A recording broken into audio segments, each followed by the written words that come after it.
UK. They actually use printing the organisation. Any well done? So feel free to use, well not use the license, the license is open source. Just make sure you actually where it came from, that it's all right. So I thought it was a public balance of the cards are just... Anyone missing anything? Has everyone got a pack?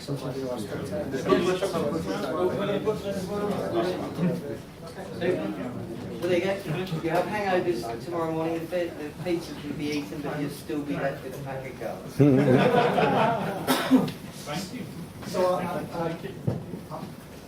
quite like the idea that we actually got the public design style, and because they've donated the files back to the project, when I do the next version, I'll be able to edit the Illustrator files or whatever they are. Because we did notice there was one typo at this point that we're actually proofreading them. So this is actually called 1.04.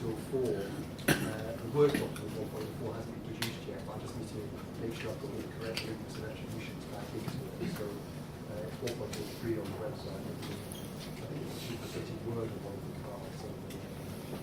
But if you want any more full packs with the you go to our website, Blackfoot, there's a lot of organisations which do this fun.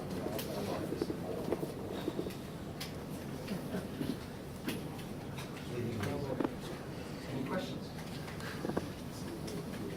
How does it typically get played? The people do it in like a couple of trips a day, or like a big meeting and play massive. I think the best to do what you said, okay, is to do a couple of rounds in half an hour or something. Okay, so it doesn't become such a big burden.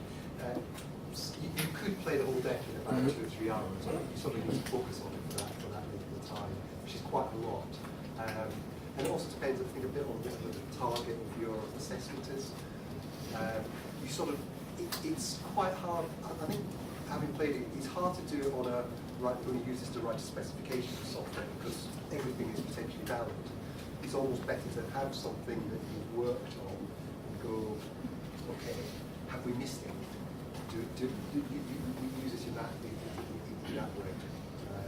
And particularly if you're working with, say, the programmer, the architect, someone who knows a little bit more about application security, and even sometimes some business knowledge, as a business owner or product owner or something like that. You don't need to know all the technicalities, but they can sometimes help with the view on, well, we'll know it's not going to be implemented that way, or these sort of users can't, they're not that sort of access, or they've got slightly broader knowledge of that thing. I think that can help as well. So about 4 or 5 people is better. If you get to about 7 or 8, it starts taking a long time to do a round. But you must make sure that it's quite competitive and there are prizes. If you read the Microsoft documents that they publish, or their blogs and stuff that reference, they say like one of the main rules of elevation and privilege is cheat as much as you can. So it's just like, it doesn't really matter. Well, we have had the idea is to stop it being boring to security.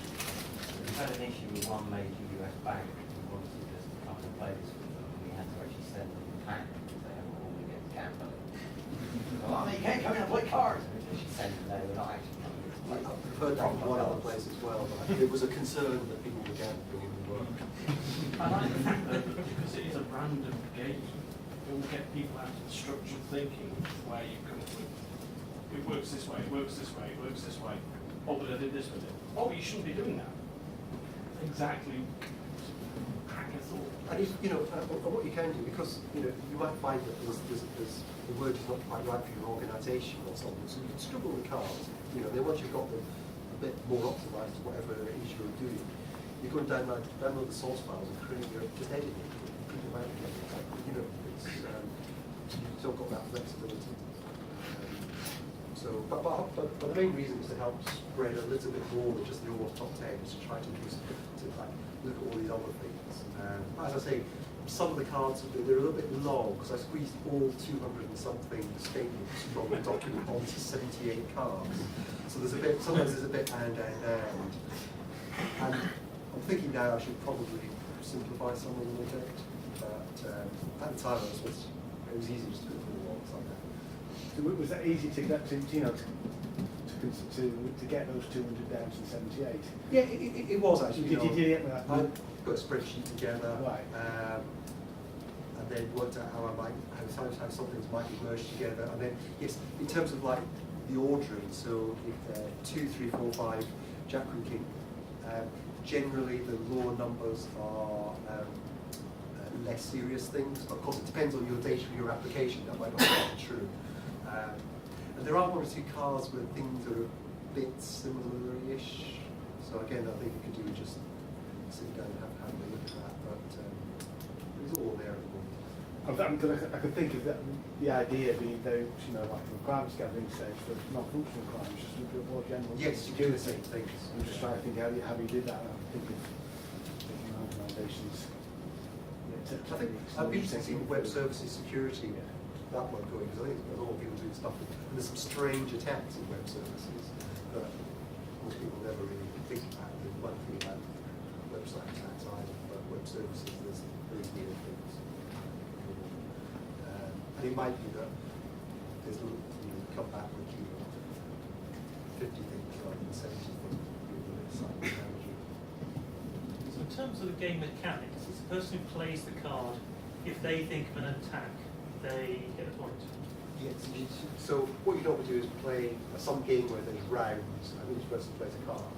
So you get a point for identifying something that might be a reasonable attack, and also a point for winning the round. So in this case, a round might be whoever played the highest card, and you maybe have to follow suit, something like that. That would be the normal way to play. I'm just wondering whether you have somebody plays a card and they can't think of an attack.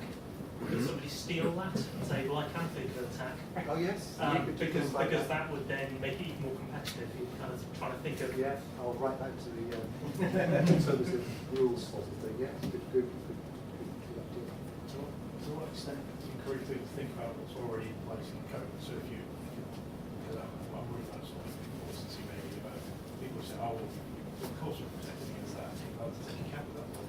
Well, I think You just imagine there's no security. I think that's where it's helpful to have someone who's a bit more security focused, who might challenge that in that room. Because you don't really just whiz through and go, yeah, this is okay. Yeah. Because that's, yes, you're right. So almost like a facilitator who sort of having really thought about this, is it possible for such and such? Because even with one card, you could sometimes dream up 10 or 20 different attacks actually. So it could be this, could be that. And of course the idea in these sort of situations is just to come up with as many as you can, and then rank them afterwards and see what's important. And then come up with because you can't do everything all the time, but there might be some. You might just spot some complete glaring holes, like in your Wi-Fi. Who knows? You might not, but you never know. That's the thing about these sort of reviews. If you don't do any sort of security review, you're sort of missing an opportunity. That's the thing, it's a brainstorm rather than following the Excel example. Do you do this? Now we fix that. Do you do this? Now we fix that. Do you do this? Now we fix that. Actually, you could just pin one card up on your project board every day for the project. You get 70 work days of project. Have you thought about it? Does it matter? Just people might look at it because it's a card. And that's why actually having it nice printed is better than just self-printed. It looks a bit more engaging. You could every now and again just pick a card and say, if this is actually an issue, you're fired. Russian roulette card. Pick a card, be careful. Next one, have a QA by comparison. But yeah, you could just chat about one of the cards or the coffee, whenever you're on break or something. I don't know. Things like that. Yeah. So there's, you could do something that suits the culture of your organisation, if anyone's left.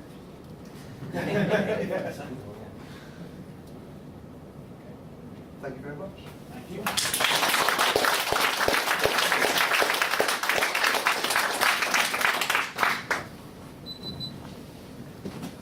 That's it, folks. I'm sure some people will be retiring to a pub. So if you fancy that, how much longer have we got here? We've got to 9 o'clock here.